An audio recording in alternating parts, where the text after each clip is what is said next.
Seguendo un vostro suggerimento ho pensato di fare un video sul mondo sotterraneo. La cosiddetta mitologia è piena infatti di riferimenti alla parte nascosta sotto la superficie della Terra. Pare che all'atto della creazione questa regione del mondo venisse assegnata al dio Ade o Plutone. Erano gli inferi o regno dell'oltretomba.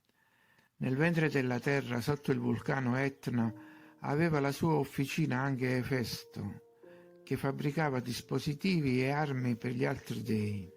Questo regno fu visitato da molti eroi, come Ercole, che vi andò per catturare Cerbero, e Orfeo per riprendersi l'amata Euridice.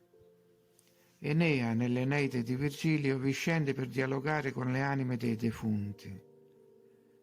Il poeta diede così inizio al tema della catabasi, la discesa nell'oltretomba, come più tardi farà anche Dante. Anche nelle altre mitologie abbiamo dei che si occupano del regno sotterraneo. Il dio Anubi nell'antico Egitto e la dea Hel, figlia di Loki e della gigantessa Angrboda di Asgard, nei miti nordici. Molti scrittori antichi parlano anche degli ingressi per questo regno e alcuni sono situati in Italia, in Campania. Le grotte erano viste come luoghi di transizione e gli ampi spazi sotterranei sono serviti anche come rifugi e catacombe.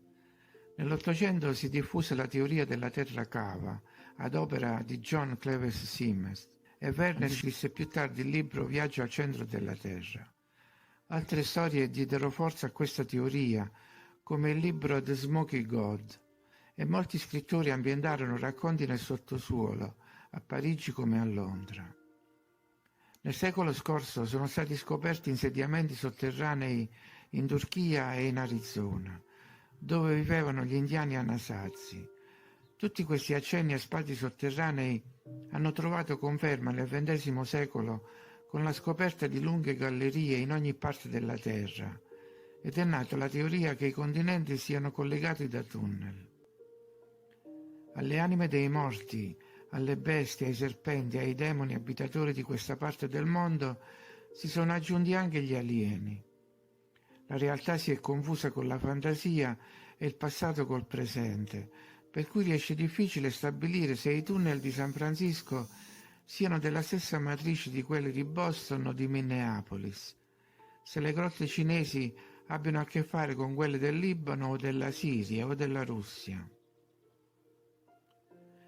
Non si riesce a capire se siano gallerie scavate dai lemuri, grosse lucertole antediluviane, o siti sotterranei segreti costruiti negli anni 40 a scopo difensivo, circa 1500, o addirittura le gallerie dei contrabbandieri di liquori durante il proibizionismo.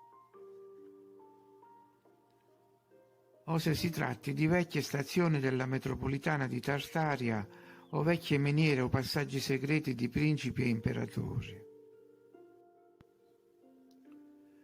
Ma le pareti lisce di molti tunnel, come risultato di azioni meccaniche e termiche, la presenza di pozzi verticali con pareti lavorate come nella Grotta del Marmo sul Mar Nero e la lunghezza di alcuni tunnel, come in Canada, si dice addirittura 5.000 chilometri, o sotto la base navale di Murmansk, fanno pensare ad opere di esseri antecedenti con tecnologie avanzate.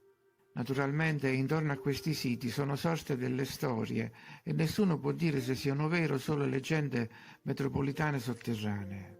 Caso del test nucleare in Nevada, che produsse un aumento di radiazione a 2000 km a nord in Canada, che sembra sia collegato al Nevada da un tunnel, o come il ritrovamento nel 2003 di un giubbotto salvagente di un marinaio americano morto ad Aden 3 anni prima. Il giubbotto fu ritrovato nel lago Biesdonoye in Russia, a 4.000 km di distanza. Per non parlare di incontri con mutanti fatti da minatori, che riferiscono anche della presenza di luci a una certa profondità. Ma la storia più intrigante di quelle legate alle grotte è la vicenda della cueva de los Tayos al confine fra Ecuador e Perù. L'esploratore argentino Juan Moritz, un ex politico ungherese, antropologo, fuggito dai comunisti in Argentina, ne reclamò la scoperta nel 1965. La grotta, conosciuta dai nativi come Los Tayos, deve il nome ai guaceri, uccelli che la abitavano. L'esploratore raccontò che a una profondità di 230 metri, in un cunicolo di pareti lucide come roccia gelata, aveva trovato uno spazio largo abbastanza da contenere una biblioteca di libri di metallo, la Metal Library. Alcuni libri di circa 400 pagine ciascuno erano in oro massiccio e scritti in una lingua incomprensibile. Mostravano anche figure di animali, fra cui elefanti, cammelli, lucertole e leoni. Migliaia di lastre di metallo. Nello stesso spazio si trovavano delle sedie con schienali altissimi, sembravano troni di plastica. Qui la storia si fa confusa. Moritz organizzò una seconda spedizione per recuperare tutto e questa volta furono coinvolti anche Erich von Däniken, che scrisse L'oro degli dei, e il celebre Neil Armstrong.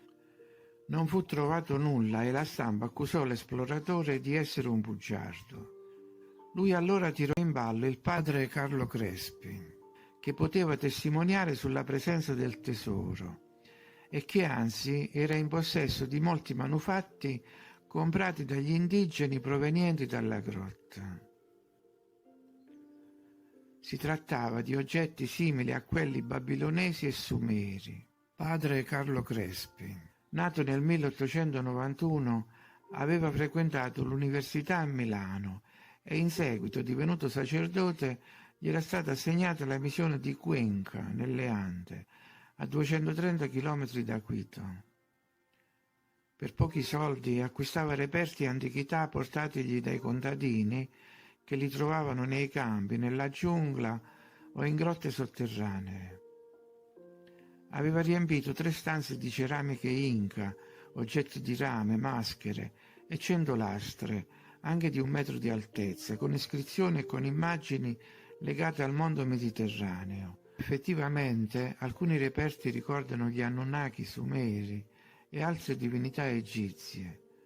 Alla sua morte, però, avvenuta quando aveva 90 anni, tutto scomparve. Si dice che 2 aerei abbiano trasportato la sua collezione, forse nei sotterranei di Roma, forse altrove. Ma la storia non è finita. Al suo funerale accadde qualcosa di strano. La comunità tedesca dell'Argentina partecipò al funerale e molti arrivarono dall'Europa, circa 2000 persone. Fu una cerimonia con il controllo dell'esercito. Saputo di quanto accaduto, un colonnello americano in pensione si recò a Cuenca. Era il periodo in cui si dava la caccia ai tedeschi in Sud America, in special modo a Martin Bormann. Il colonnello studiò migliaia di foto di padre Crespi e alla fine si convinse addirittura che quell'italo austriaco, gran benefattore, fosse Adolf Hitler, fuggito da Berlino con la sua collezione di opere d'arte. Del fatto che Hitler fosse ancora vivo molti erano certi, anche se i russi avevano dichiarato che i resti carbonizzati nel bunker di Berlino erano quelli del Führer. Lo stesso Stalin aveva dubbi in proposito, ma non poteva sopportare l'idea che fosse fuggito. Per molto tempo i servizi segreti russi avevano interrogato un assistente dentale che aveva curato i denti di Hitler e gli chiesero di disegnarli e colorarli, ma non si arrivò a nessuna certezza. In conclusione, di concreto restano solo le foto dei reperti di padre Crespi e questi reperti indicano 2 possibili soluzioni. E tutte e 2 interessanti. La prima è che si tratti di antichità rinvenute in Ecuador e che quindi annullano la distanza fra le civiltà antiche e portano alla conclusione che tutta la Terra era un unico paese. La seconda è che, se non sono state rinvenute in Ecuador, qualcuno ce le aveva portate. E chi poteva farlo se non un collezionista europeo in fuga, esperto di arte, possessore di opere pregevoli e dotato di grandi mezzi e appoggi internazionali.